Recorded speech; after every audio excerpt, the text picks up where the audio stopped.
Study Center, Leiden University, about her research thesis and conflict in Burundi. And today we have two presentations, two speakers from Mr. Duncan. Good morning, Mr. Duncan. From African Study Center, Leiden University too, and Ibu Erwisa from Research Center for Area Studies BRIN. Okay, before we start, I invite the head of the Research Center for Area Studies BRIN to give some words opening. Mr. Fajar, please, your time.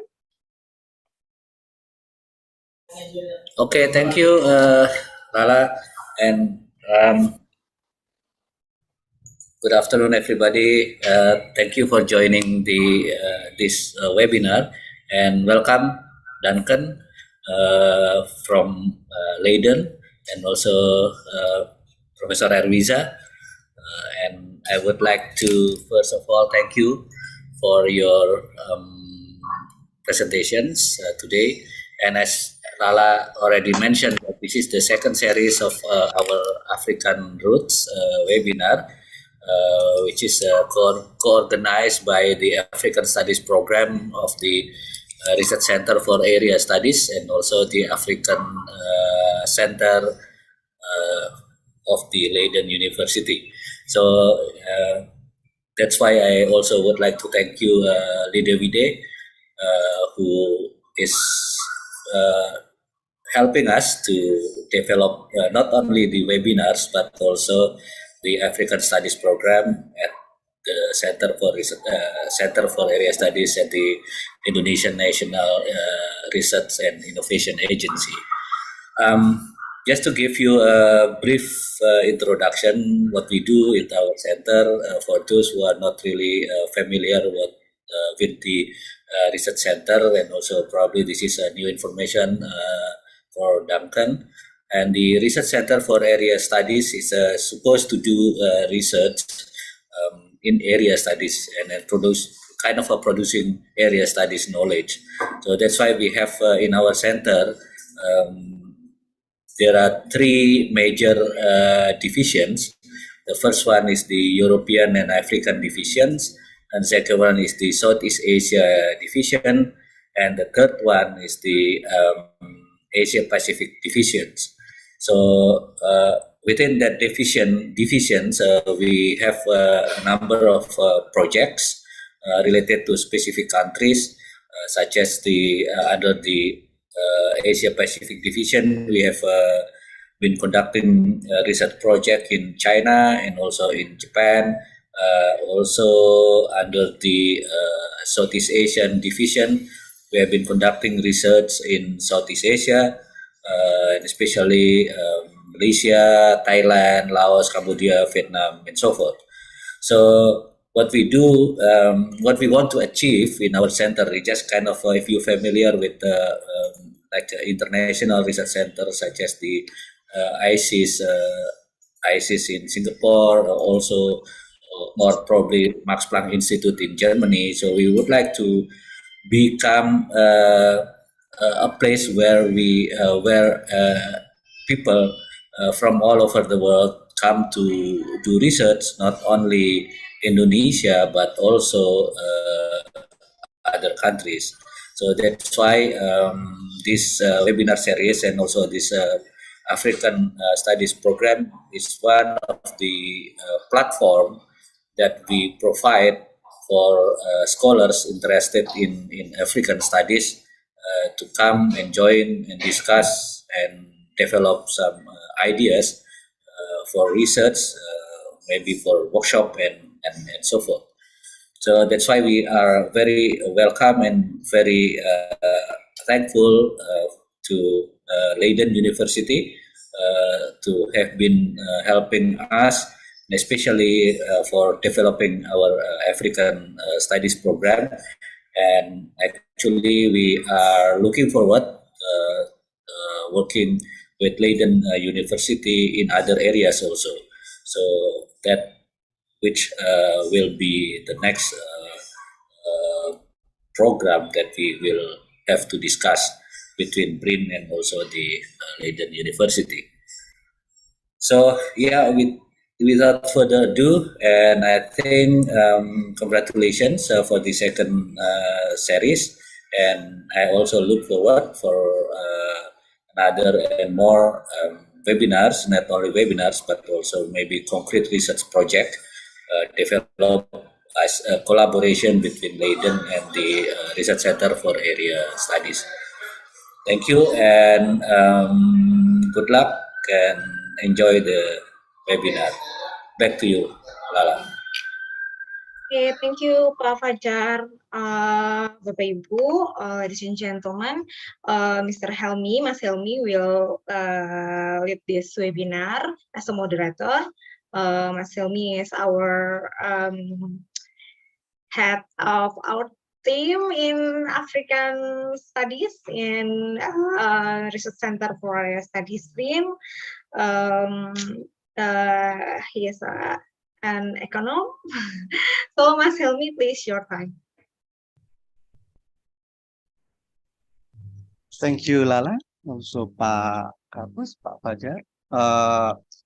Good morning, Duncan from Leiden, and also good afternoon for Prof. Eris Riza, ID, and all the audience from Indonesia, Jakarta, because, well, basically, we are very happy that today, the second African Root webinars take place, and actually this African webinar will take place every month, and we will discuss anything about Africa.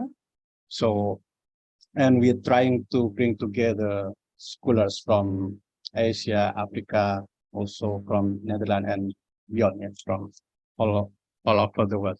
So basically here we try to exchange knowledge and also try to develop transnational communities about the African studies. And today we are happy to have two very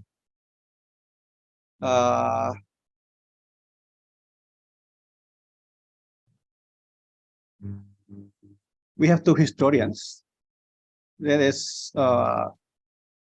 have the expertise on mining industry. Duncan about the mining industries in Southern Africa, and Prof. Erwiza, the mining industry in Indonesia, and also the connections to the global networks. Yeah. So here I would like to introduce the first speaker,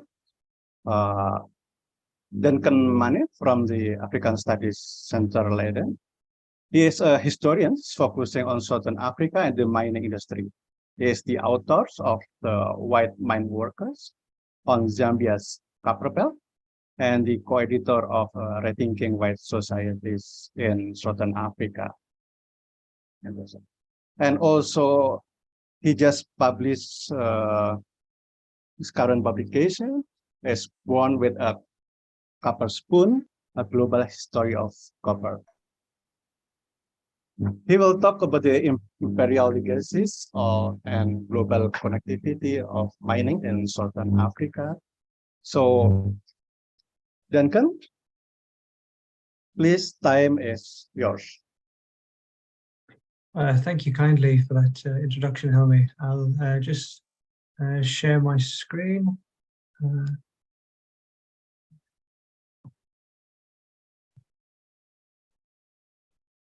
And now I hope everybody's able to see my my presentation.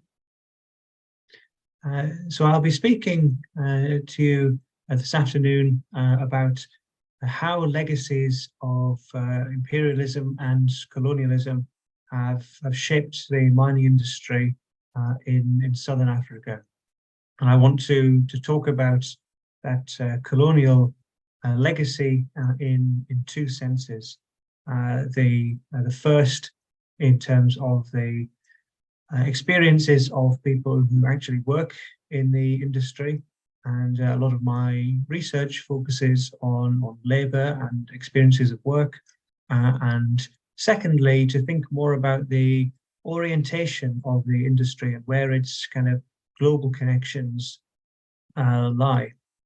But first, I want to begin with this street sign I came across in Kitwe in Zambia a few years ago. This is Edmund Davis Street, located in a mining town in the north of Zambia. And this really ties together some of the things I'm talking about in terms of the imperial legacy. One, it's remarkable in some ways that one of the streets in the city centre is still named after a colonial era mining engineer.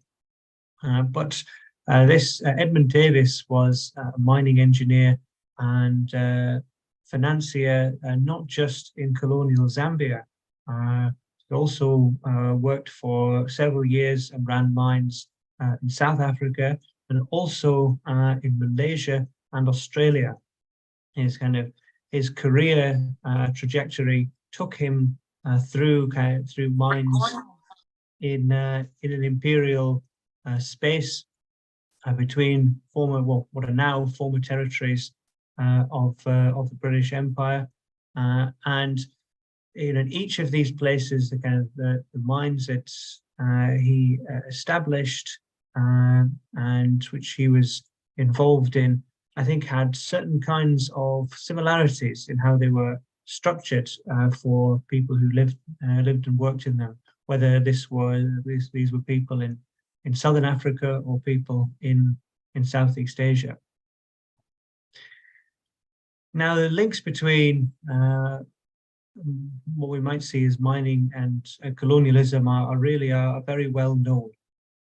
There's a long-standing argument about the history of empires, which focuses on economic and material motivations. That it's about our desire to access mineral commodities, either those silver and gold with exchange value, or other more kind of utilitarian commodities, coal, copper, tin, and so on. I think this is especially the case for Southern Africa, where colonial rule and imperialism is really bound up with a series of major mineral discoveries over the course of the 19th and the early 20th century. And this begins with the discovery of diamonds in a place called Kimberley in South Africa. And this begins a process which historians have called the Mineral Revolution, a kind of a wholesale transformation in political, economic, and social terms across the region. For one thing, this spurs on colonialism in the region. It motivates many external actors to annex territory, both state actors, but also private companies who seize what is today Zambia and Zimbabwe on behalf of the British government.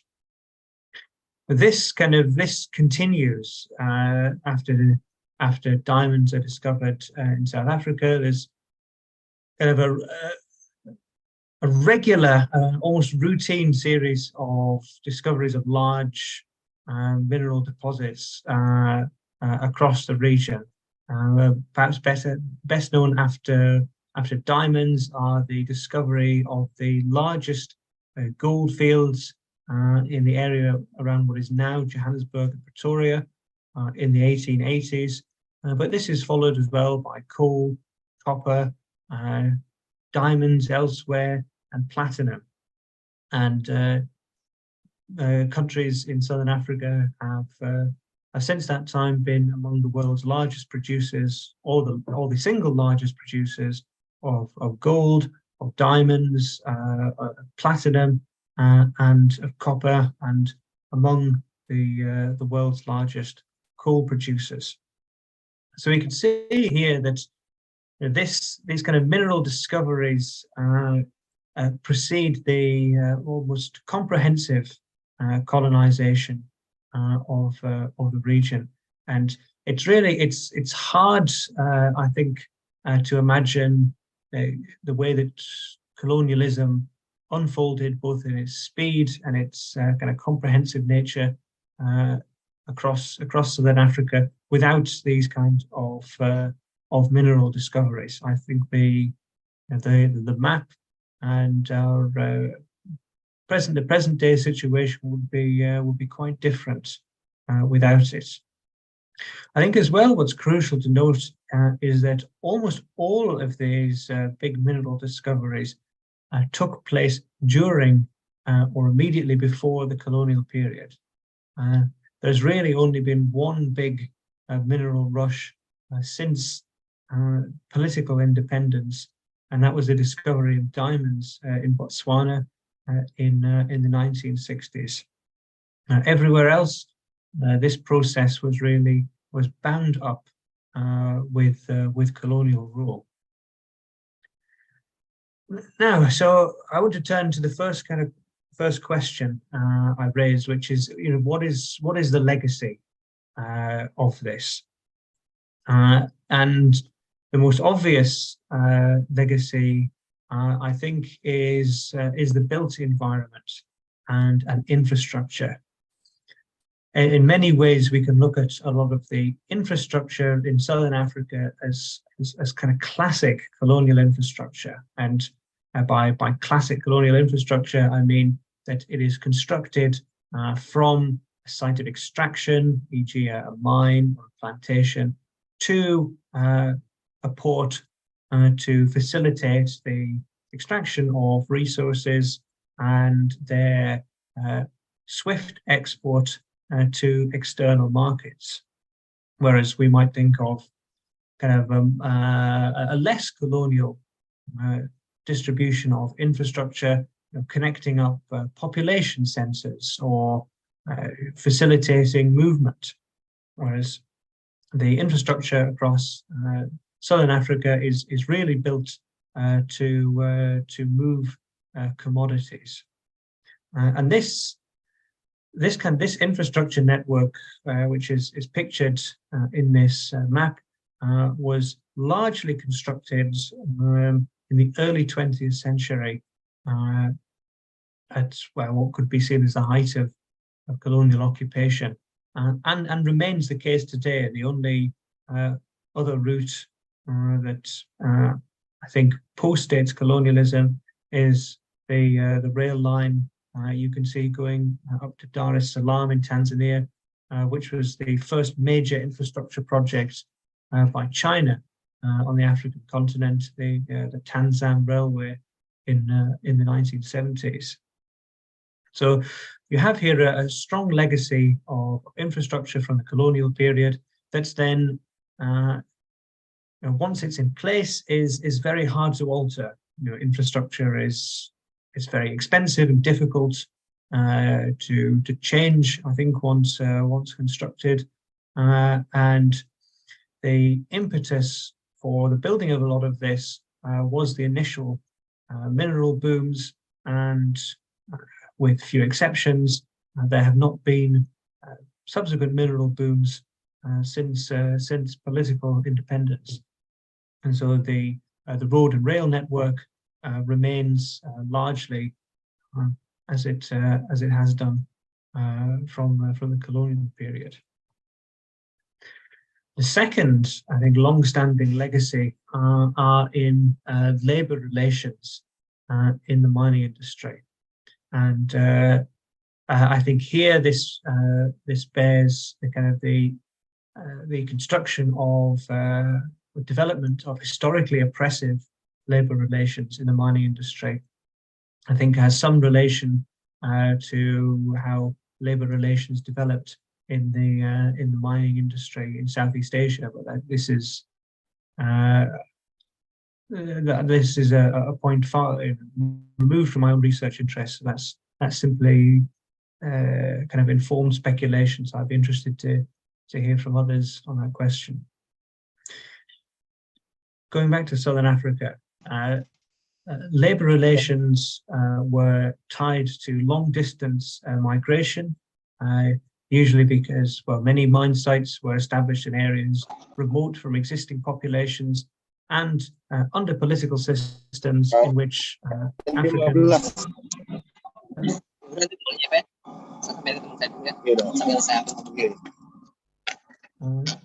sorry, is there a problem with the audio?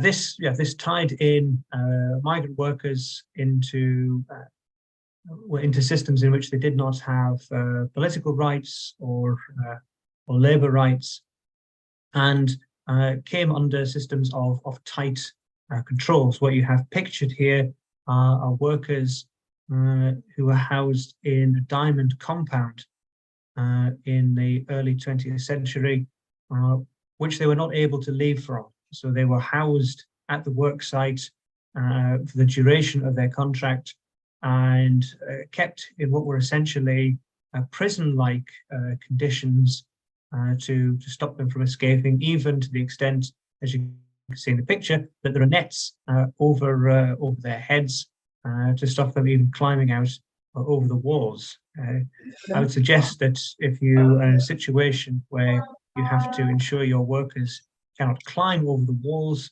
of the compound they're housed in, this is very strongly suggestive that working conditions there are very bad. Now, this compound system doesn't exist anymore, but I think there is a strong legacy of these kind of oppressive relations in the confrontational industrial relations in the industry. There are regular and large-scale strikes, and some of these are very violent. The best example of this probably is the Marikana massacre, which happened a decade ago, in which approximately 39 striking miners were massacred by police in South Africa. But while it's a more serious example of violence, that's unfortunately not unusual. I want now to turn to the second aspect of the way I think that colonial legacy shapes the mining industry, and that's in its kind of orientation, that the mining industry, companies, engineering personnel, financial links remain largely tied to former imperial destinations. And by that, I mean lots of South African mining companies have a dual listing on the London Stock Exchange, or they have connections to Australia, sometimes to Canada. Kind of the whole orientation of the industry is towards what was parts of the British Empire. Now, this has consequences. For one thing, it means there are very few connections between emerging or growing new mining regions around the world. As I understand it, Indonesia has emerged as one of the largest mining producers across a range of commodities in the last 20 years.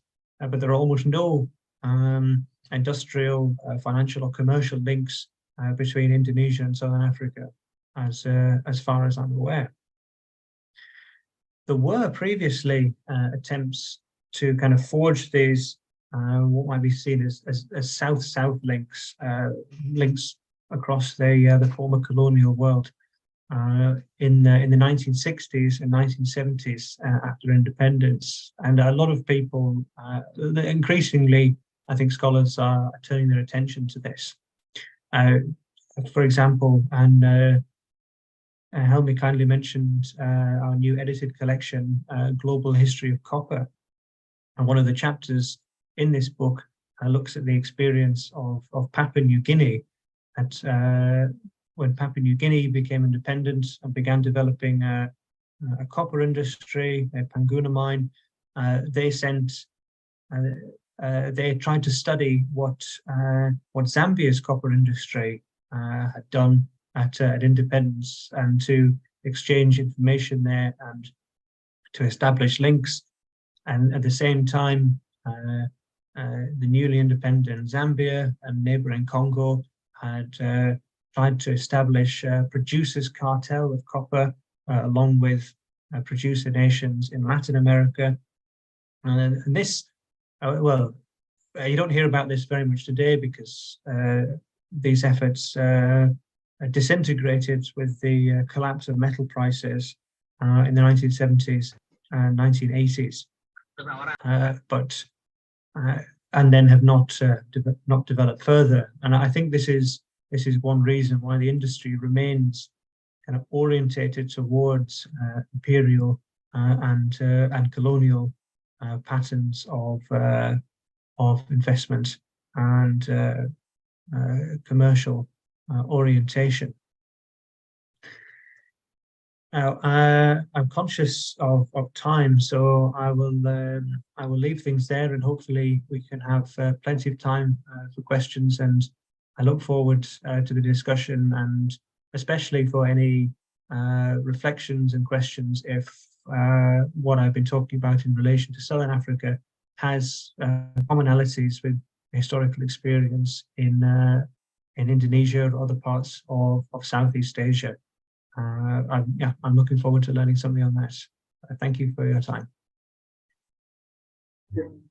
Thank you very much, Duncan, for explaining clearly about the very tight relations between colonialism and the mining industry. How the discovery of the mining site just before the colonialism, and also how within the mining industry, particularly if we see the situations now, the infrastructure connectivity, the labor relations, and also the orientation of the industry is very much still related to the colonial periods. Okay, now we have Prof. Erwiza, who will talk about the Indonesian Diamond Trading Network, Kinship Trust and Institute, and he will talk not only what's going on in Indonesia, but the trading from Indonesia to up to the South Africa, and also the Europe. And Prof. Erwiza is a researcher at the Center for Area Studies. He is a historian focused a study on the history of labor relations, labor politics, and the political economy of the Indonesian mining companies, particularly within coal. And she is currently researching People's Diamond Mine in South Kalimantan, and looking at how the diamond trading network operates the time. Prof. Erwiza practiced PhD from the Amsterdam University. I think there will be interests how then we can connect what's going on in Indonesia in 19th and 20th century, and also what Denton already mentioned about the situation in 19th and 20th century colonial periods in Africa. Okay, Prof. Erwiza, time is yours.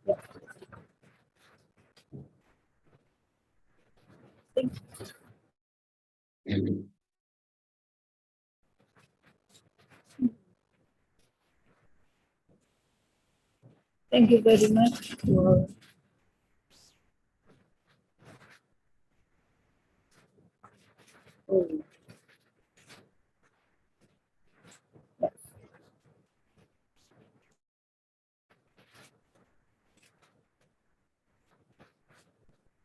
Thank you very much, Nabi, for you hear my voice?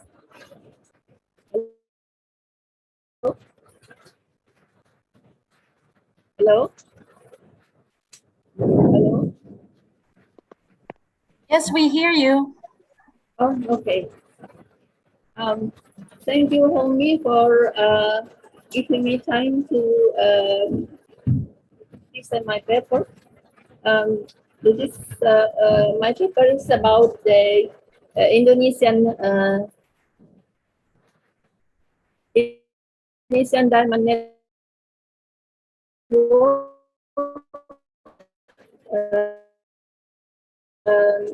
Kinship, the Indonesian Diamond Trading Network, kinship at ABCD from 16th century to 20th century. Before explaining about network of the diamond network, and I let you know about the mineral resources in Indonesia. If you see in on the map, sorry, this is very heavy raining. Indonesia has an abundance of mineral resources. Almost all of the island contain various minerals ranging from tin, gold, and diamond, phosphates to zinc, and rare earths, and are spread across the country from the west to the east. Gold mines, diamonds, for instance, has been exploited for hundreds of years. It is exploiting has resulted in a national and global movement of people. Slaves from South Africa to be worked at the gold mine in West Sumatra. The Chinese people from South China to be placed at work a gold mine in West Kalimantan, and also in mine in Bangka Belitung and Singkep Islands. Diamonds. Diamond is one of the most valuable mineral resources, now making a new history. India, Indonesia, and South Africa are demanding the return of diamond brought to Netherlands and England. Since 47, India has demanded the return of the Koh-i-Noor diamonds, which was used firstly for the King Edward III crown decoration. Indonesia, especially Sultan Banjar, has demanded the return of his diamonds within 70 carats to the Dutch government. And South Africa has demanded the return of the diamond after the death of Queen Elizabeth II. This is the short history, the same history. What is the diamonds mine? What is the location of the two diamonds? India and Indonesia are the oldest diamond producing countries in the world, and later followed by Brazil in 1724 and South Africa in 71. Golconda, India, is the oldest source of diamonds. There was also the development of the diamond processing industry, which was monopolized by the Portuguese during the 16th and 17th century. After the Portuguese were defeated by the VOC, they moved to Brazil to control the diamond trade mining firstly into 1724. In Indonesia, diamonds are mined in South Kalimantan, Martapura, and also West Kalimantan, especially in Landa. In Kalimantan, miners are from the surrounding areas. Men, women, and children working with the kongsi system. The number of kongsi varied depending on the size of the mining area. Mining operational costs are financed by diamond traders, including Chinese, Banjaris, and Arabs, who can also buy diamonds from kongsi after recouping the production costs. There was no payment from license permits under Sultan Adam reigns, except on the condition that the diamond weighing from then more than 5 carats is sold to the Sultan. This system was changed by the Dutch colonial government. In 1861, the Dutch colonial government has enforced a licensing system in which anyone wishing to open a mine must pay 1 guilder for its license. The license is only valid for 1 month. The license is revoked by the Dutch government if the location is not mined or exploited.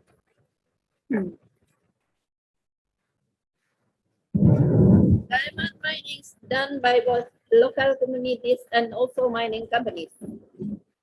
In 1881, the concession for 70 years of exploitation was granted in Gunung Lawa in the village of Cempaka, covering area of 2,120 hectares. The Borneo Mining Company, in collaboration with the De Beers Company, as we know that the Beers Company monopolized the mining activity in Africa, especially in South Africa. There is a recurring symptom in the past and present where the mining companies that mine diamond in South Kalimantan did not last long due to losses and were eventually closed. The diamond processing industry is critical to facilitating trade and meeting consumer is to its customer. The faster trader will be able to provide the service that they require. Diamond Industrial Center that shift frequently in response to changing international trade politics. The oldest diamond processing industry, for instance, first established in Golconda, India. It was later relocated to Venice and moved to Lisbon, moved to Antwerp, and then moved to Amsterdam and London, and back to Amsterdam and Antwerp. The diamond industry flourished in Amsterdam from 17th and to 18th centuries, led by Jewish businessmen, with the majority of workers being Jewish immigrants from Germany and France. Raw diamonds from Borneo and Brazil are processed by the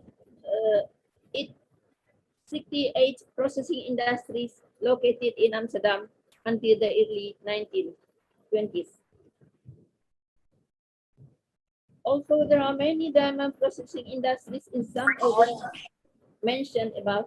There is little competition because they are all work together and are Jewish workmen who move from one city to another city.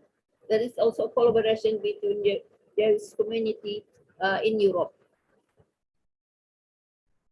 In Indonesia, the diamond processing industry was founded in Martapura by Banjars and Arab businessmen. Diamond trader brought to diamond craftsmen from Martapura to Solo to Jogja to meet the demand of consumers. Kings, royal families, Jayangan village, Solo, Ketandan village, Kauman village in Jogja and Bangil, Pasuruan, and Kampung Gelam or Kampung Intan in Singapore, and also Saigon village in Pontianak, developed community of diamond traders and craftsmen over time. This village served as meeting points for Banjar diamond trader on the high seas, as well as a sort of information about diamond stock, prices, and payment system, which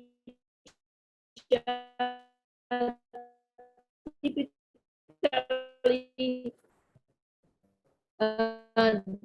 done on credit.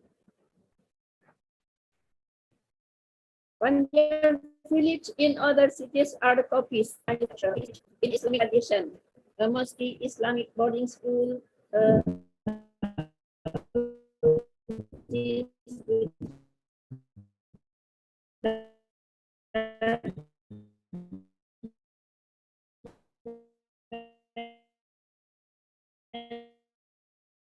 and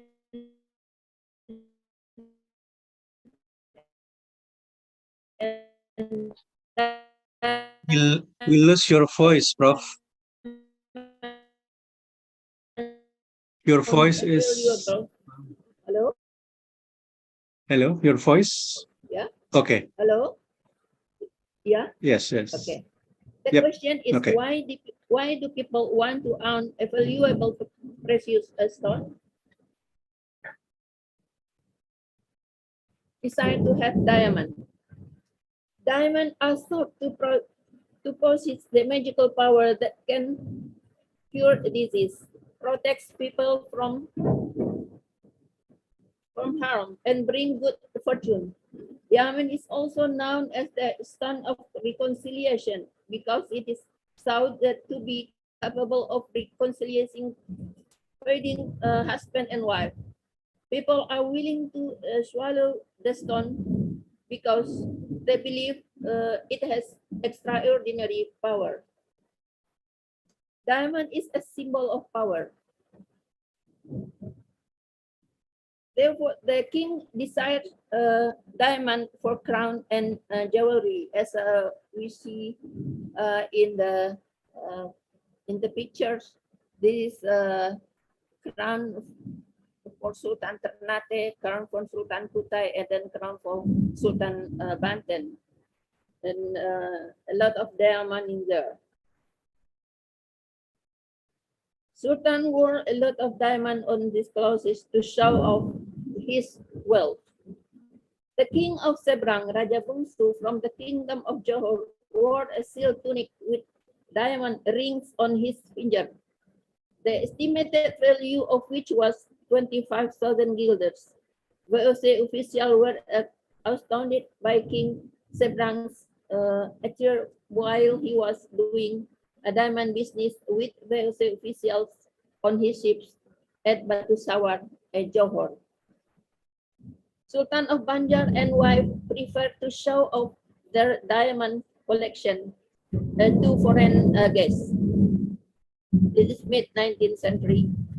During the Portuguese period, the Sultan of Banten sent raw material from Landa to process diamond industrial in Golconda, India. And then another example, Sultan Iskandar Thani, the king of Aceh, ordered the VOC for diamond polish result in Amsterdam for clothes ordered from Persia. That is the lifestyle of the king.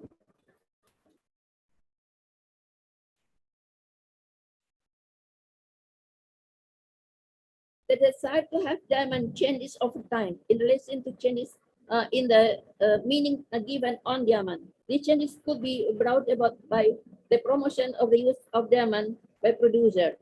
For example, diamond is a symbol of love and also a symbol of social status.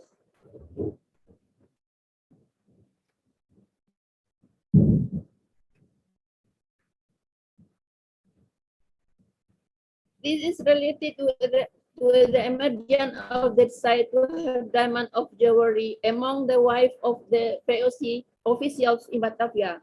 Furthermore, the emergence of middle class on the cities in the western part of archipelago, as well as in the eastern part of Netherlands Indies, especially in Ambon and Maluku Islands, where the spicy trades very developed.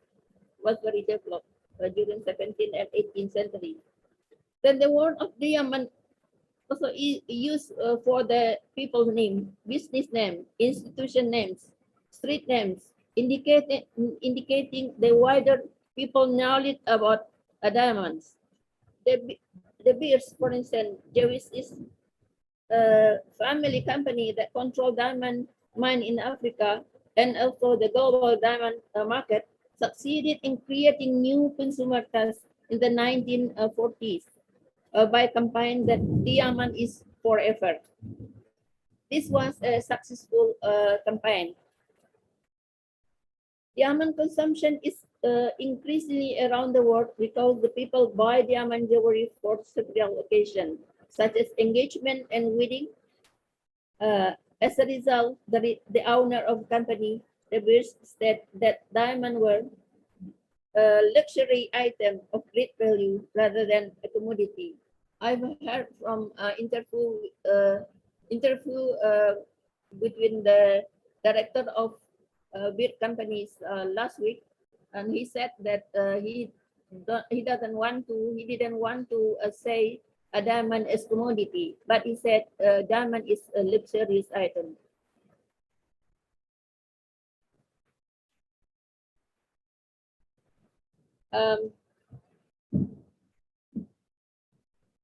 There is also some notes from the desire to have diamonds, and there was a widespread human desire to own diamonds, as resulted in socio-economic history of diamond, moving from the local to the global level.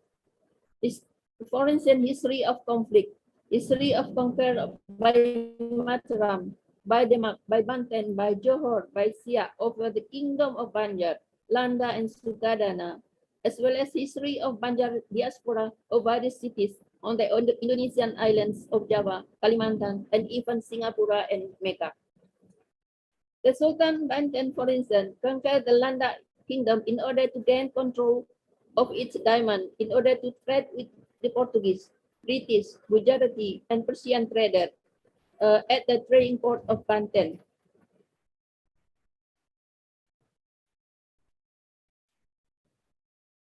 The history of large diamond discovery has involved powerful people, such as discovery of Danau Raja in Landa, and also discovery of the Trisakti diamond Martapura in 1965.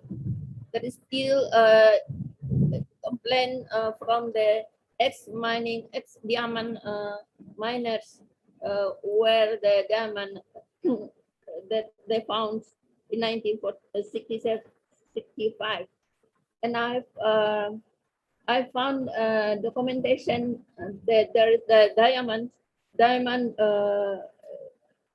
processed by Asher company in Amsterdam. That is based on the agreement between Sukarno and the director of the Asher company.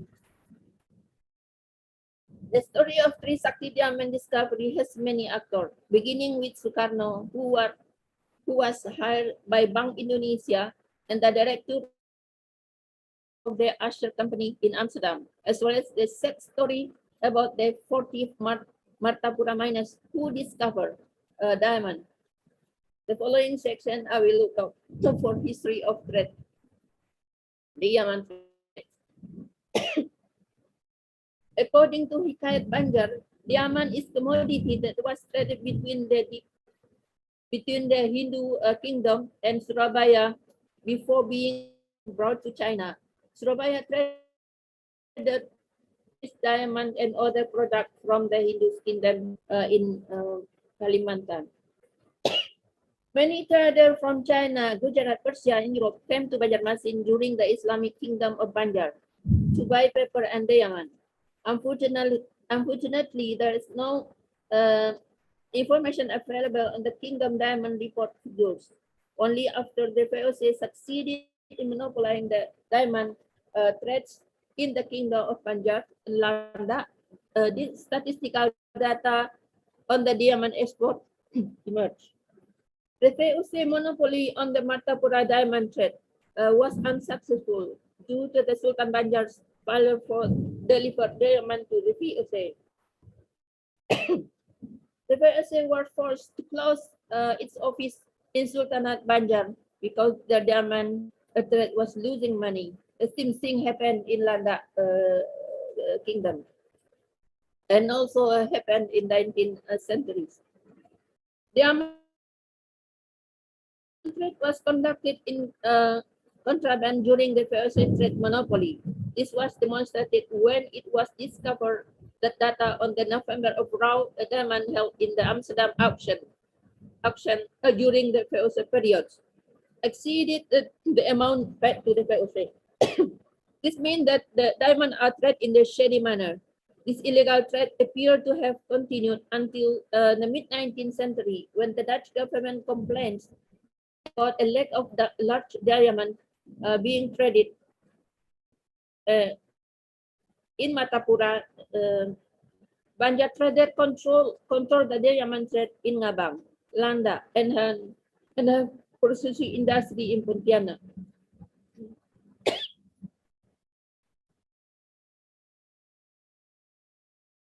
Diamonds were brought from Pontianak to the north and sold to British trader in Sarawak, North Kalimantan. Or they were brought to Singapore and sold to various Chinese, Indian, Ceylon, Arabs, and European traders. This trade route is to North Kalimantan was only known after large diamonds from Landa and Martapura were brought to London via North Kalimantan. Sorry.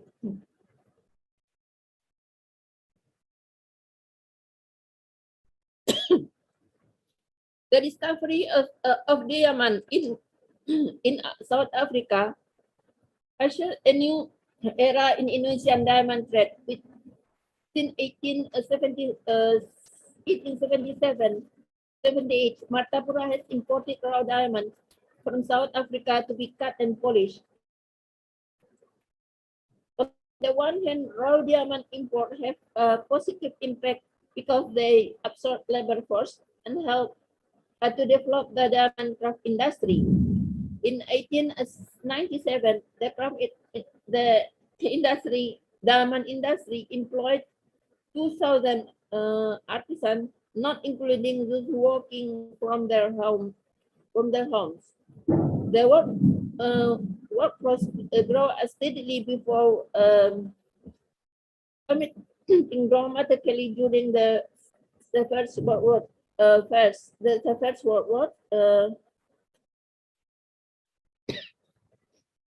And before the First World War, around 90,000 carats raw material imported from the Caps. And it is during the First World War, and another 4,000 carats were imported in 1920. But during the First World War I, there is no imported. Who is the importer? The imported into Surabaya, first from Cape Town to Surabaya by trading companies and Arab traders.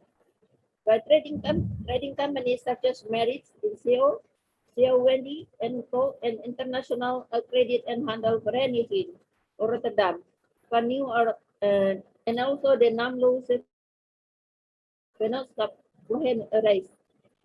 And meanwhile, Arab traders imported raw diamond imported by Salim bin Motik Al-Qatiri, Sheikh Abdullah bin Saleh bin Motik Al-Qatiri, Arab merchant brother in Surabaya.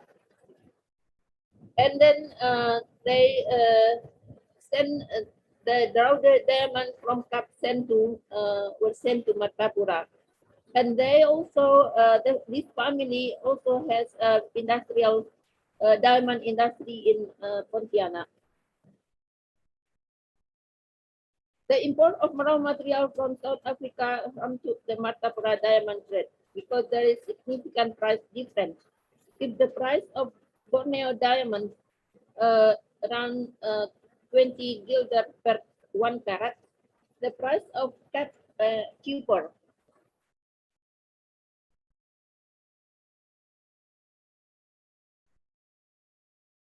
The price is cheaper around from 3 to 15 dirham per 1 carat. Many consumers in Indonesia prefer to buy the diamond, and then but they prefer to buy diamond from the cup because it's cheaper than the diamond from Martapura. That is also it is the negative impact on the diamond in Martapura, they not only in the trading diamond trade, but also in the mining activities. Not many people want to mine a diamond anymore. They prefer to work in the industrial diamond. Now about kinship, trust, ethnicity. The diamond trade is dynamic, not pattern, with many hands, changing many times, with high level of competition, particularly for high carat diamond. Due to the high level of competition, diamond traders have joined several exclusive groups and networks. Diamond merchant network can be found in major cities throughout Indonesia, including Singapore, Golconda, Mecca, Amsterdam, London, and South African countries, to name a few of them. Who are the market players, and how do they establish and maintain their trading network? Diamond traders consisted of various ethnicities, including Banjaris people, Javanese, Arabs, Bugis, Gujarati, Jews, Dutch, French, British, and other Europeans who link from one city to another city free from the state control. The rules and extent to which they are involved change over time. Banjar, Chinese, Arab, for instance, play important role from upstream to downstream because they establish network by providing working capital to miners, and also in multi-layer groups with a trust network system. Practice of new network of trust ranging from small environment from the nuclear family, extended family to within and within ethnic groups. The trust network is other by members. This means that each one member in a network group file a trust. It can be quickly identified, and social sanction will apply to the violators. This network of trust goes on for generations. This can be known from the history of merchant family that I interviewed last month for the family now living in Singapore. Basically, a diamond trader will pass his business to his children and grandchildren, to the nuclear family and extended family. The network of trust, which is lined with the kinship, interethnic and interethnic within ethnic and inter-ethnic relations, Banjar's diaspora, is very important to see the high risk diamond threat from the trade monopoly to the Dutch colonial control. Through a network of trust and kinship between the Sultan Banjar and the Sultan Pontianak, Sultan Membawa, British trader, Banjar and Banjar Arab trader were able to bypass POC control and diamond from Kalimantan to enter the international market in London and also in Amsterdam. With another name is Sarawak Star. Through a network of Arab trader, Arab ulama, descendant of Shah Arshad al-Banjari. This is Arshad al-Banjari, a very well-known ulama from South Kalimantan. He has 11 wives with 126 children, and then children and great grandchildren also spread in not only in Kalimantan but also in cities in North Java. One of the young generation, that is 5th generation, Abdul Rahman, and he as ulama and moved from Banjar to Landa, and then buy a diamond from Landa and processes in Pontianak and brought to brought to Sarawak, brought to Brunei, and then also brought to Cambodia, Vietnam. And in Vietnam, he married women from Royal College. This I think that I give one example. Another example here is this new generation. His name is Farhat, and Farhat is a diamond trader of Arab Chinese.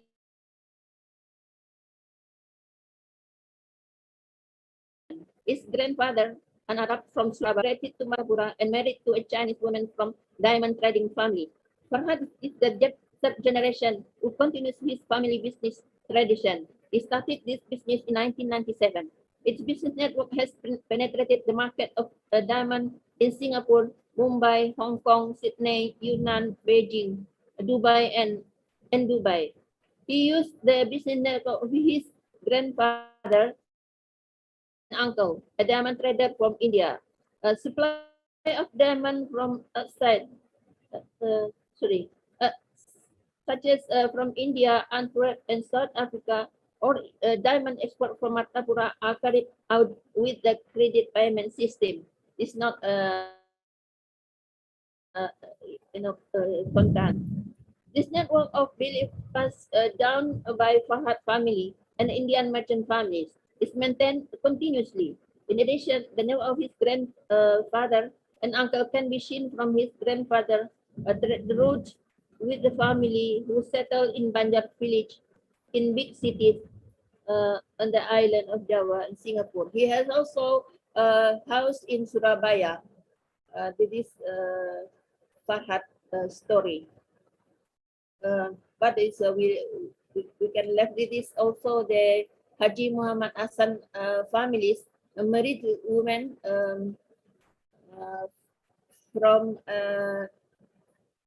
also from the diamond trader. His name is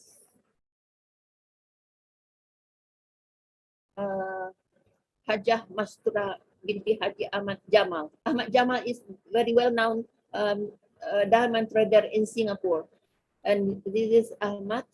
This is a son of Ahmad, and then also this is Ahmad very well known.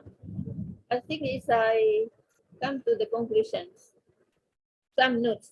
A diamond trading network is not only shaped by economic consideration and political contract, but it also influenced by element kinship and mystic. The formation of trade networks through the interconnected element, kinship, trust, and authenticity, and last a long time, such as case of Farhat, a case of Jamal, both within ethnic group and between different ethnic groups. Trust in the main capital in the diamond business network. The process to gain trust is long, but if trust has been formed, an earlier generation of traders, then the younger generation of traders tend to be easier to enter the network. The history of diaspora community of Banjar diamond traders show their interconnectedness from one city to another city. Their connection was able to penetrate geographical boundaries and vary in trade politics of the Dutch colonial rule, and even after Indonesian independence. Indian and Jews come from the Arabs, Banjar's descent. One of them, Sheikh Muhammad Arshad al-Banjari, born in 1710, and then ulama who had 126 children from 11 wives in Martapura. Therefore, through Arab and Banjar network, these two ethnic groups can increase the diamond trading network more broadly, even to Mecca and South Africa via Antwerp. And nowadays, is since 1980s, they imported from South Africa via Antwerp, and by a connection with the Indian trade. I think it's enough my presentation, and thank you very much, me. Thank you very much, Prof. Erwiza, for very interesting presentations about the diamond trading networks, who is changing over time and basically because your research is about the people's mines diamonds. And if I compare to the previous presentations, Duncan, who really see from the colonial, the role of the colonial powers to shape the mines industry, but on the other way around, you mentioned about the roles from the peoples, and if I see the actors is from the Banjars, Arabs, and maybe India, and it's very few from POC, for instance. And this has become very interesting how to connect this first the Bikidasi and this people's mine industry. Before we back to that, maybe if there is questions from the audience or any comments from audience. Can I ask? Hello, Ali. Who is it?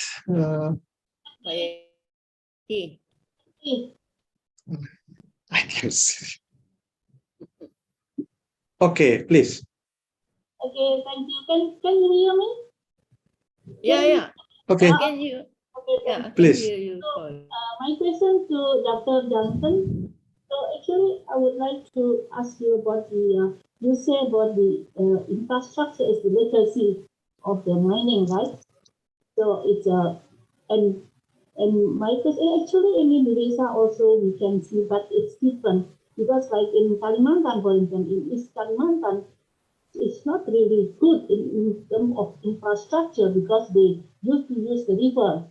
So that's why the infrastructure is very bad. So people come and like gold mining in the interior. So the infrastructure is still very bad, even until now. And my question is about Africa is actually, what is the connection between the contemporary development of infrastructure? You say the legacy of infrastructure so must be have a good infrastructure in the past, and what's the connection at the moment? Because I think I've never been to Africa, but I often listen to Dr. Helmi presentation that in Africa actually the infrastructure is very good now, and also it's assisted by the Chinese, something like that. So what is the connection? And the second question, can I ask another one? Another question. It's about the relation, about the labor relation. So I think it's you mentioned about the bad condition. I think it's almost everywhere. If you in Southeast Asia also, I think the bad condition in the mining and company is it's very common. Yeah? But now my question maybe you are historian, but I would like to know about the condition at the moment. So what's happening now? Is there any changes? Because maybe like trade union is getting stronger, and other forces maybe also because people can connect to each other also, so that the labor maybe have more power, something like that. So that's two questions for you. Thank you.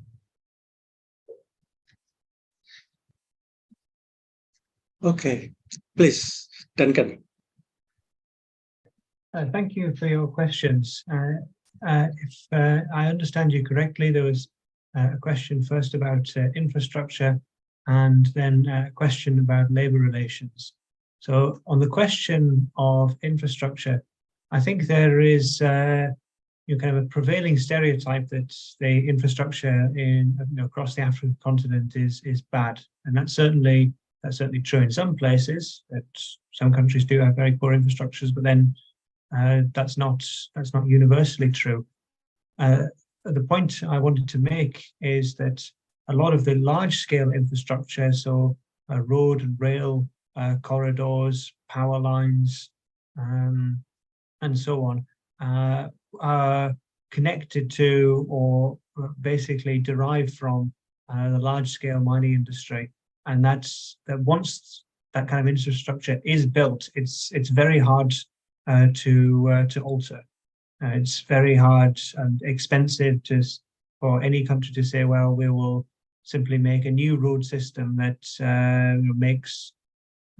would better link up population centres, or is not simply about removing goods to seaports for external export. It has kind of what you could call a path dependency, that once something is constructed, it's then hard to alter. On the question of labour relations, it's interesting as well. You made a point about comparisons and about how there are similarities in other parts of the world. That's very interested now in comparative research and in trying to explore similarities and differences between mining regions in different parts of the world, and to kind of understand why there are those similarities and differences between across time and across place. And although many things have changed in terms of labour relations, there is not the compound system where workers were housed in prison-like accommodation is no longer in place. Some of the long-distance labour migration, where people are then forcibly removed at the end of work contracts, no longer takes place. But there is still a legacy of oppressive work relations, and I think that can be seen in the very kind of unsettled and confrontational industrial relations across the mining sector, and the frequency of big disputes. That I think is relatively unusual. The kind of the frequency of these large-scale violent disputes, which is not a feature of mining industries in other parts of the world, which don't have this kind of legacies. Thank you for your questions. Thank you. Thank you, Duncan. Is there any other comments or questions? I had a question for Prof. Ehrman, if that's okay. I wanted to ask more about De Beers. You mentioned the company De Beers were active in Indonesia from, I think, 1901. Your slide said.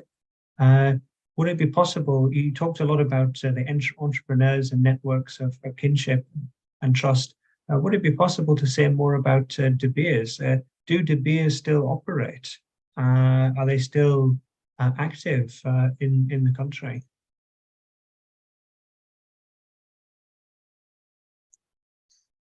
Please, Prof. Erwiza, you still muted.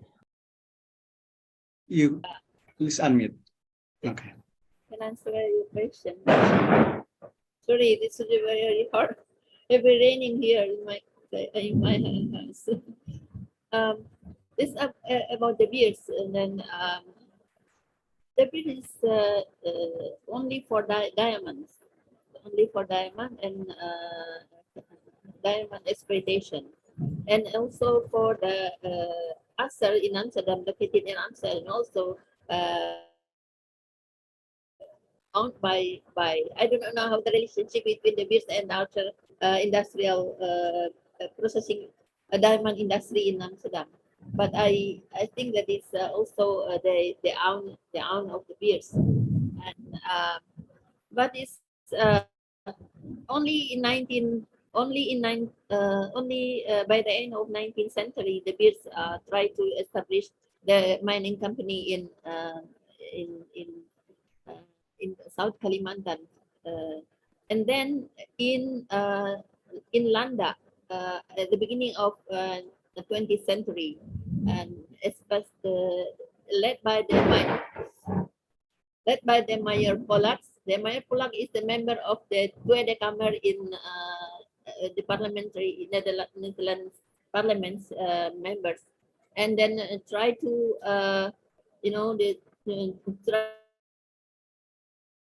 stimulated the government to let the De Beers establish the mining company in Landa, but unsuccessful.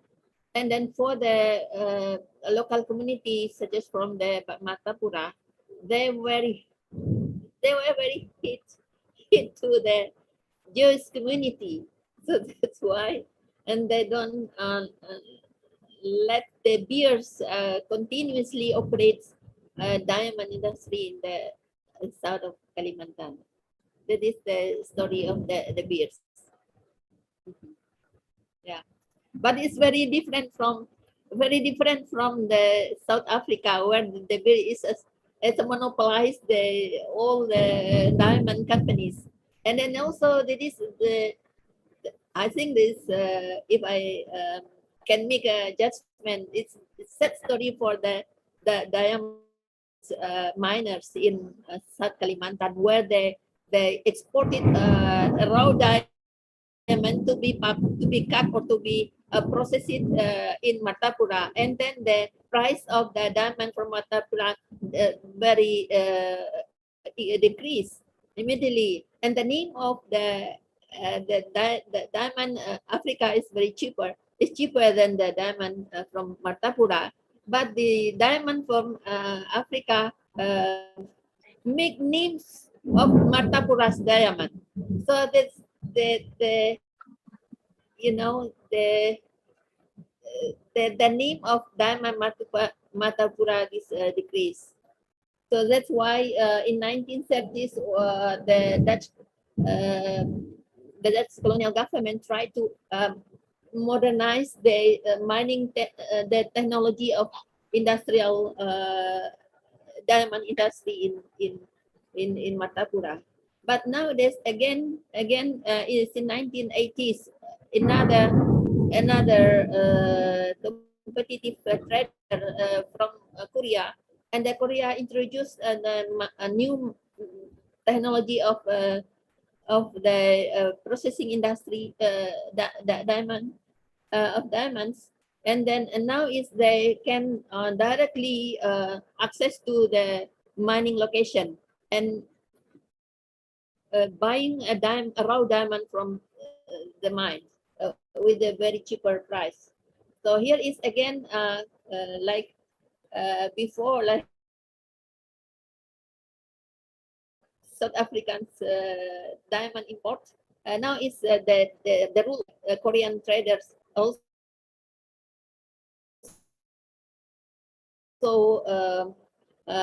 the diamond industry in South Kalimantan. The same phenomenon from 1920s, and then again happened in 1980s. So that's why nowadays there are a lot of diamonds from South Africa brought to Indian traders and processed it in Indian in Golconda, and then brought to Singapore, and from Singapore brought to Martapura. So here is diamond from South Kalimantan is competitive with another diamond industries, diamond countries. Using countries. Okay. But another, can I give a comment? Labor force. This is similar to what happened in Indonesia. In Indonesia, by the end of 19th century, when the imperialism, colonial imperialism expanded, and they use oppressive labors. They use forced labor, and but this the policy of the Dutch government use forced labor in order to pay laborers cheaper. And then in 1920s, the policy is changing with they don't want to force, they don't want to work forced labor and then replaced by the contract labors, and then gradually free labors replaced by contract forced and contract labors. So I think it's similar to what happened between two countries, Indonesia and Africa, about labor relations. Can you hear my voice? Okay, thank you, Prof. Erwiza. And we have questions on the chat. I think this is for Duncan. To what extent the 1964 independence of Zambia led to the Zambianization of copper mining from Saiful Hakam? And maybe you can, well, waiting for Duncan to answer it. There is also two person already raised hand. First, Leader Wida, and also Pak Artanto, yeah. And also welcome for the representative from the Directorate Africa from the Ministry of Foreign Affairs, Pak Jaka and Pak Abila. Okay, Leader, please. Thank you both for your really nice presentations. And I was also especially nice to hear them next to each other because I see some similarities, but also some differences emerge from the picture. And I particularly have a question about these ideas on South-South relations or this orientation towards imperialist powers or not. And I see that in the depiction of the presentation of Duncan, it seems very much towards these former imperial powers, but in the presentation by Professor Erwiza, I see a more diversified picture perhaps emerge. And I wonder if both of you could reflect on some of these differences, perhaps by referring to what drove in South Africa, Southern Africa, what drove this South-South connections in the 1970s and what it made them dissolve, or perhaps there is a particularity about the diamond trade compared to mining in general, whereby with diamond trust and also this appeal of beauty of something special that you can also market may play a role. So I was wondering if both of you could reflect on some of these subtle differences between the South-South relations or this orientations towards the North.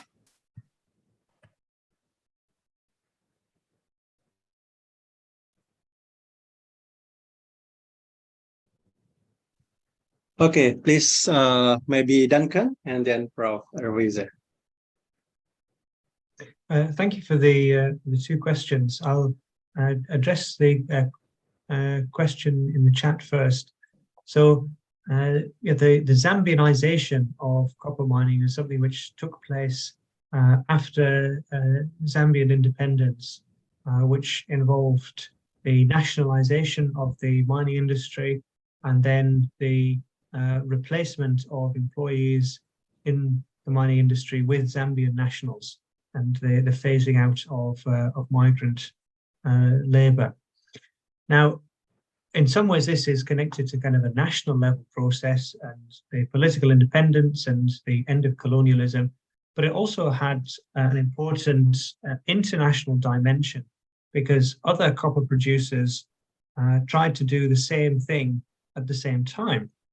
Zambia tried to coordinate these efforts with three other big copper producers, the Democratic Republic of Congo, then known as Zaire, Chile, and Peru, and tried to kind of establish this as a producers cartel modeled on OPEC to establish kind of South-South cooperation and to make an attempt to change part of the structure of the world economy. To move towards Leader Wida's question and why this failed. But thank you for that's a great question. I think I'll try to answer this in two ways. It failed.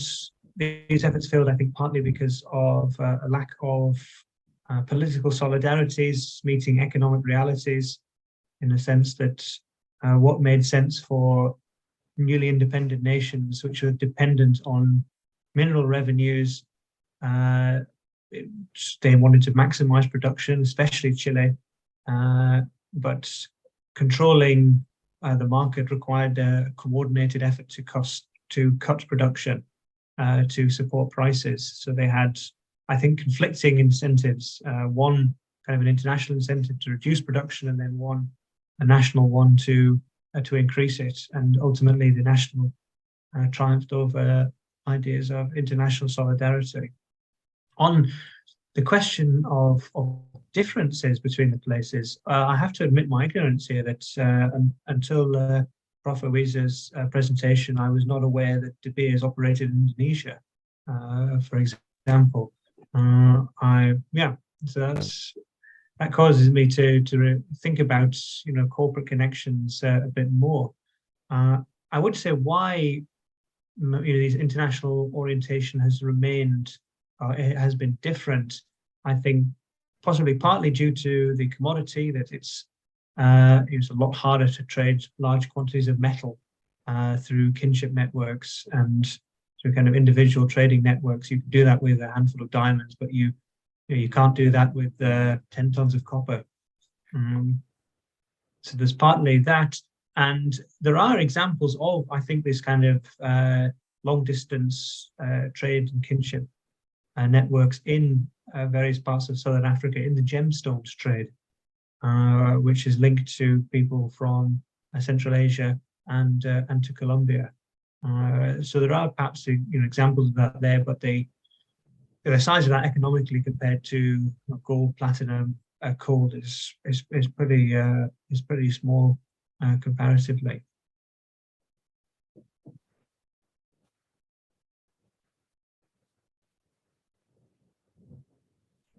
Okay, thank you. Prof. Arviza, what's your comments about the different nature? It's just because of different industry, or there is something different if we compare between mining industry in Asia and Africa? I think this is between the mining of Africa and the mining of Indonesia, and also in Southeast Asian countries. For me, this for the differences is about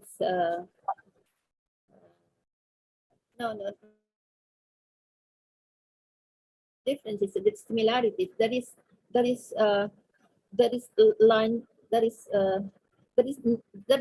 is network crossing the border, and through the ethnicity, or also the kinship, especially for the Arab connection, crossing the boundaries for the trading, for the diamond trading, for the diamond trade, and not only for the colonial period, but also for the post-colonial period. When we did set on the in Tanzania, and then we meet the Arabs traders, and his father also the diamond trader, and then from Sierra Leone to Tanzania, and then also now is try to make relationship with the Indonesian diamond trader, especially within the Arabs lines. So here is that we for the one hand, it through the network we cannot make differentiation between Africa's mining history and then also Indonesian mining history, especially for the diamond industry. Sorry, it's a rainy season, and then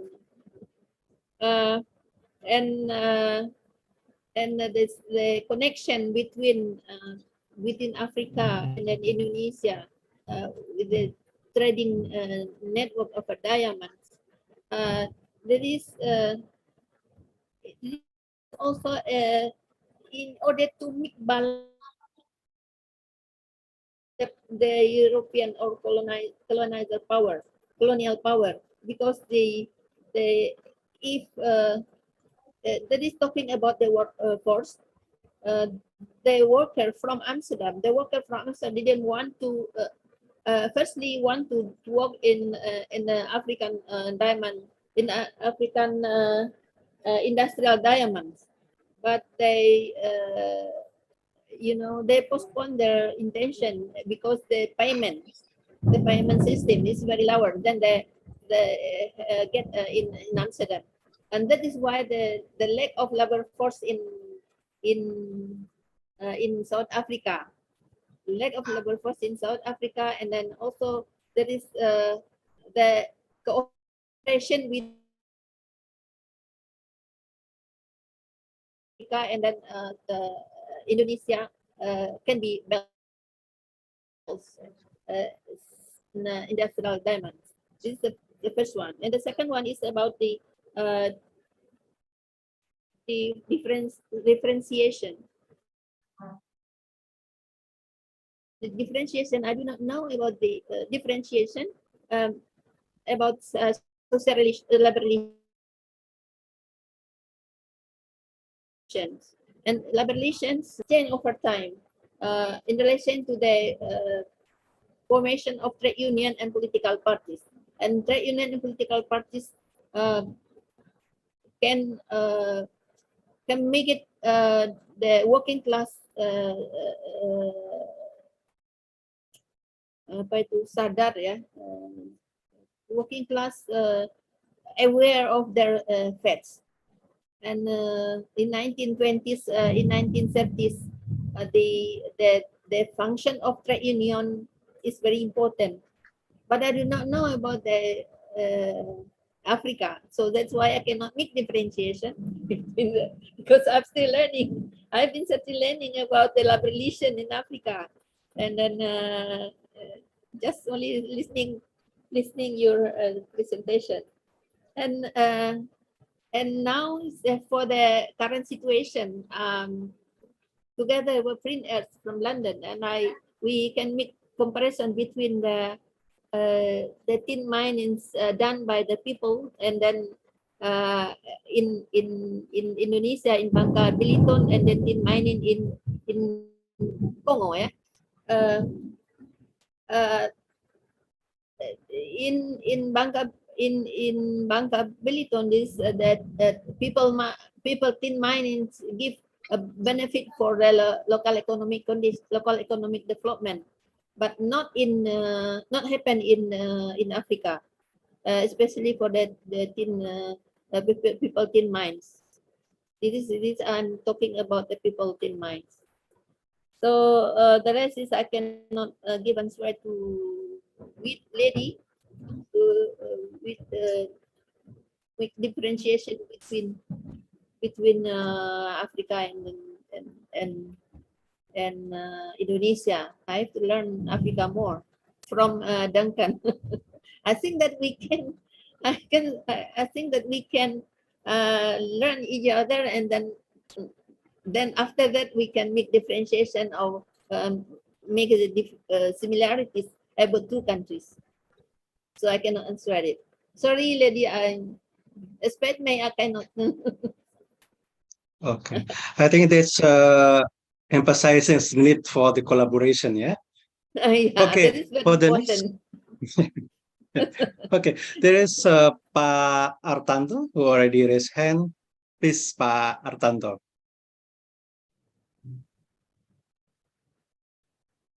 Yeah, please. Please unmute, Pak. Okay. Please tell me. Yeah. Okay. Thank you, Pak Ahmad Helmi Fuadi, Ibu Herbisa Herman, and also a friend, Mr. Duncan Mani from Leiden. First of all, I would like, of course, to appreciate for the BRIN, and also with the coordination, cooperation with the Leiden, can organize this serious webinar regarding or about African affair issues. Because in Indonesia, actually, this is very rare. Mr. Duncan Mani will talk about Africa always we are only a few people, and of course, well, sometimes when we talk about the what you already presented about the mining and also Ibu Erwisa, Diamond, very impressed that about the historical and also the legacy of the mining in Africa, and of course my suggestion. So we to hope that with this series of webinar regarding African affairs will continue in the future, and also here also we thank you also the attendance of our friends from Ministry of Foreign Affairs. So we do hope also from staff of the Ministry of Foreign Affairs also can also try to learn much about the African affairs, especially from the academician, from the research expert. Okay, I don't have a question. I only was like suggestion and also comment that after listening the presentation from Mr. Duncan and Ibu Erwisa, so we and aware that the what's called the mining history in Africa is I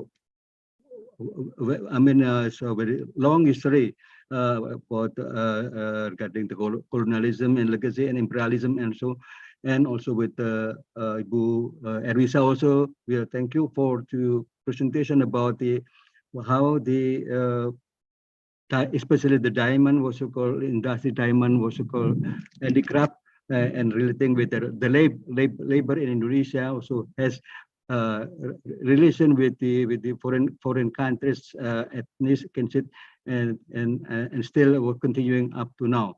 And here I just give was information that no, I talk about the relation about the Indonesia and what you call previously we call it Nusantara, Mr. Duncan Nusantara. Yeah, yeah, I read one book was called wrote by Benedict Reed. His book already translated in Indonesia. Just a moment. So, yeah. Benedict tried to make a research and also wrote a book. That book, relation about the Nusantara Indonesia with Africa. It was from long time ago, so at the 5th and 7th century. So in this book, he was has a hypothesis that the relation of the mining the mining activity in the South Africa, especially he mentioned about Zimbabwe and also others, relating with the Indonesian, our ancestor. So it was so called then during it was this period maybe around 5th to 7th century. So here and now in the modern era, now we still was so called impressed with the Africa is one still sleeping beauty, sleeping continent, relating with the mining and jewelry, diamond. So we know in the film we can know the Wakanda continent. Still was so called focusing in the mining and jewelry and everything. Here I always suggest to Ibu Erwisa and also Mr. Duncan. Maybe we'll try to explore this relation, the Indonesian, especially, and what we call it, known as Nusantara at the time, with the African, and during the 5th, 7th century. So, according to this book, so Mr. Benedict mentioned that during 5th, 7th century, many of the Indonesian sailors who goes to Africa, especially to support for the trading in the relating with the Middle East and Arab countries and eastern part of Africa. So maybe from this point of view, we also can try to explore also the historical background about the Indonesian or Nusantara with African. Of course, especially relating the gold, because so why in Indonesia at that time we call in Sumatra Island we call it Swarna Dwipa. So this the name of Swarna Dwipa also it was raised during that period. So we know that Sumatra is a gold island, something like that. So yeah, and also still other also relating with this book, also the others activity relating Indonesia and Africa, especially in agriculture and its tradition after. So this is just a suggestion, Ibu Erwisa and Mr. Duncan Mane and Pak Eni. So maybe in the future also we try to export again, because in Leiden in Netherlands you have a lot many of the archives about the historical background about Nusantara. So maybe we can try to explore again, and with in cooperation with the BRIN, try to propose this kind of legacy. Thank you so much. We do hope that this series webinar will continue. Thank you so much, Mr. Duncan, Ibu Erwisa, Pak Ahmad. Thank you, Pak Artanto, for the suggestions. And before comment from Prof. Erwisa and Duncan, there is a question in the chat room. That is it true that the crown of the British Empire has belonged to Africa? Please explain. Okay. Okay, Prof. Erwisa and Duncan, please. Or maybe from Prof. Erwisa first. You please unmute the. Okay. Yeah, it's about the crown brought to British, and then I think it's still debating about many people in South Africa, and then there is no decisive final decision how to do with the crown word by the Princess of Ratu Elizabeth. What I mean here is that what I mean here is in my presentation is about the same story about demanding berlians, demanding diamonds brought to a colonizer, and now is the age of demanding is emerged. That is now what we are still waiting for the another information, for the information about what are Africans people going to do with the crown of Princess of Elizabeth. I think it's Duncan can more answer the questions. But then for Indonesia, the Dutch government have decision to bring back crown to bring back the diamonds weighing 70 carats to Indonesia. But how is the procedure is still waiting for? Thank you. Okay, thank you, Prof. Erwisa. And from Duncan? Thank you for those. Thank you for those two questions. Sorry, this about yeah. Thank you, Pa. Thank you, Pa, for your comments. Very good comments about for the reset on the gold trading network. And then, as we know, that is the oldest kingdom in Tanzania. I forgot his name. That is Kerajaan.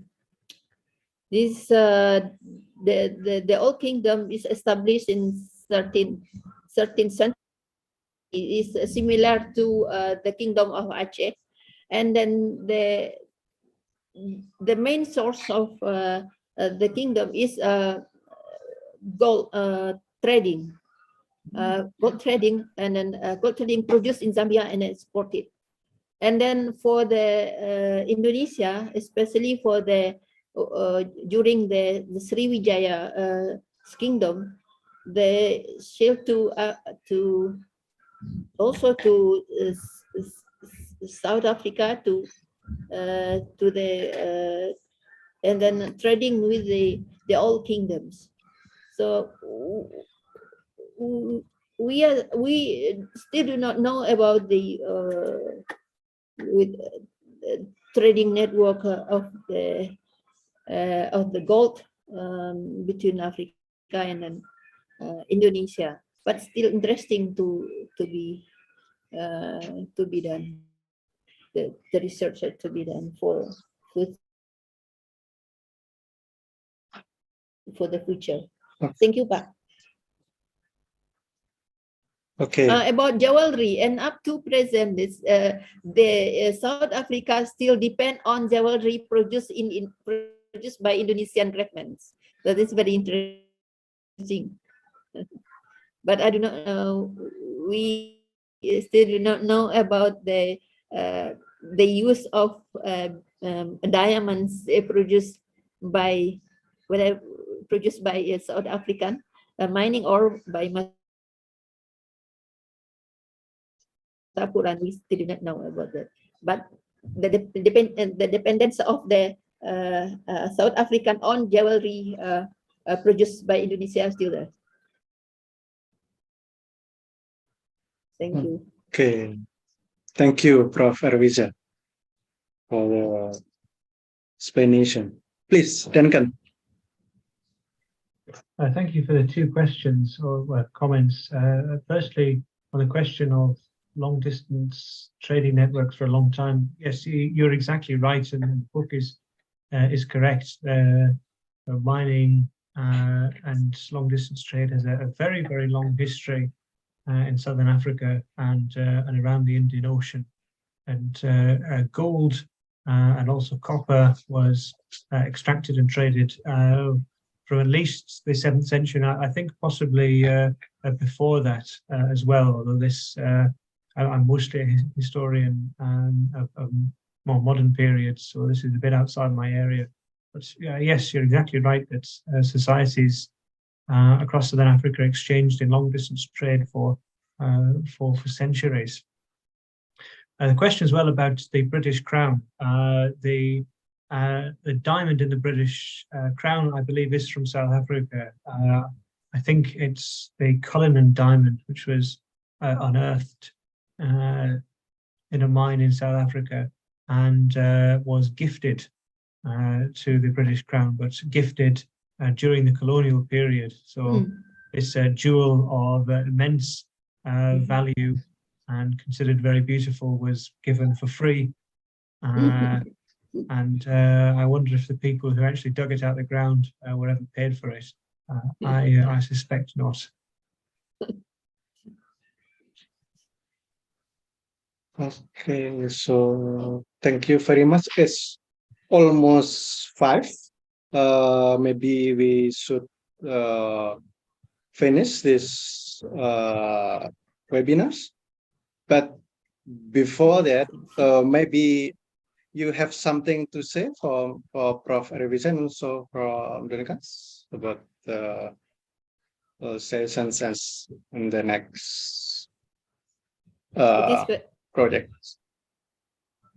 Yeah, it is very nice meeting you. The same focus, the similar focus of the research, Duncan.